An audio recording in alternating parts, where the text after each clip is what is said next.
nouvelle génération. Encore que, en ce qui concerne Astérix, je ne pense pas que ce soit très important.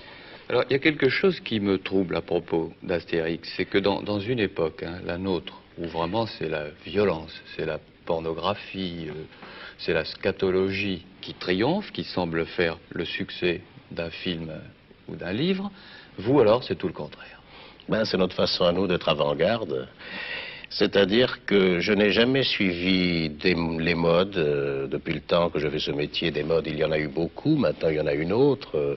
Elle durera ce qu'elle durera. Moi, je continue à faire les choses telles que je les sens. Et je ne vois pas de nécessité de changer parce que, disons que je ne vois pas, le banquet d'Astérix n'a pas de nécessité de se transformer en grande bouffe, pour prendre un exemple.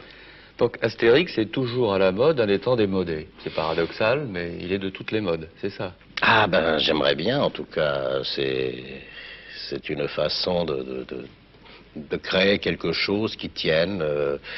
Et puis, mon Dieu, si un jour il se démode, eh bien, nous le saurons. Vous avez bien entendu ce que je viens de dire. L'étranger... Oui, mais je voulais laisser dire parce que c'est déjà arrivé plusieurs fois que les gens disent ça et moi je me tais prudemment. Je vous en laisse la responsabilité, étant donné vos origines, vous vous arrangerez avec, et je ne dis pas vos compatriotes, les habitants de votre département. Voilà qui est exact. Alors pourquoi les Corses? Est-ce qu'il y a un particularisme? Oh oui, d'abord, la Corse, c'est une chose tout à fait spéciale. C'est un de ces endroits du monde qui a du caractère. Du caractère d'ailleurs qui ne change pas suivant les modes, justement.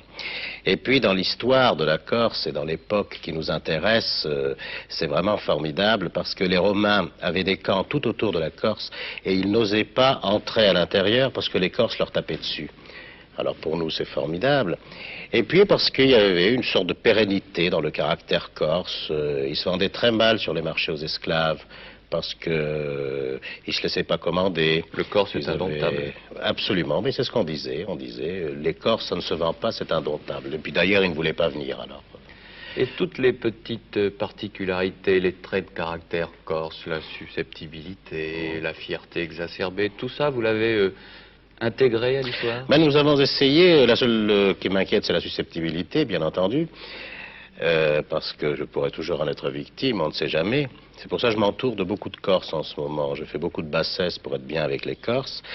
Mais leur trait de caractère, oui, bien sûr, leur trait de caractère est ce qu'on leur prête. Parce que comme toutes les régions à forte personnalité, on a fini par créer un mythe autour des personnages eux-mêmes.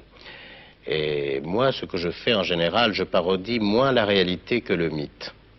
Est-ce qu'il y a des Corses paresseux dans cet Astérix en Corse? Il y a des Corses paresseux dans cet Astérix, il faut bien qu'ils se trouvent quelque part, puisqu'on m'a assuré qu'ils ne se trouvaient pas en Corse. Et il y a des Corses paresseux, il y a un druide qui cueille le gui en attendant qu'il tombe, notamment. Ça, c'est la transposition de l'histoire des châtaignes. Bien sûr. Bien sûr. Et vous allez aller sur place, présenter l'album. Vous prenez les risques. Oui, nous sommes déjà allés sur place pour nous documenter. Et puis là, nous allons y retourner pour voir l'effet que cela a produit. Et nous espérons être de retour. Mais vous êtes conscient d'un danger possible? Non, voyez-vous, comme vous l'avez dit au début de notre entretien, il y a suffisamment peu d'agressivité et de violence dans ce que nous faisons pour que ce soit quand même très injuste que nous ayons à en souffrir. Maintenant, vous savez, dans les autres albums, nous avons trouvé des gens, par exemple, qui ont été assez susceptibles, chez les Suisses, chez les Espagnols. Chez les Suisses? Et oui, mais là, c'était autre chose. Une satisfaction, évidemment, en première, c'est de lire, d'abord, évidemment, en premier. Je suis le tout premier lecteur de Goscinny, puisqu'il me fournit ses scénarios, et je dois dire que je m'amuse follement. Il y a eu une époque où ça me gêne d'ailleurs de le dire parce qu'il est présent, mais je m'amuse réellement follement. Et je ne dirais pas que je continue à m'amuser en dessinant, parce que ça deviendrait idiot de s'amuser 10 heures par jour, et de rire 10 heures par jour. Donc c'est sans problème, si vous voulez, du fait que son scénario est extrêmement bien bâti. Je vois tout de suite ce qu'il a voulu rendre. Et puis vous savez, nous avons une très grande habitude de travailler ensemble, puisque ça fait tout de même 16 ans que nous travaillons ensemble. Nous avons les mêmes idées en ce qui concerne la bande humoristique, et ça se fait très facilement.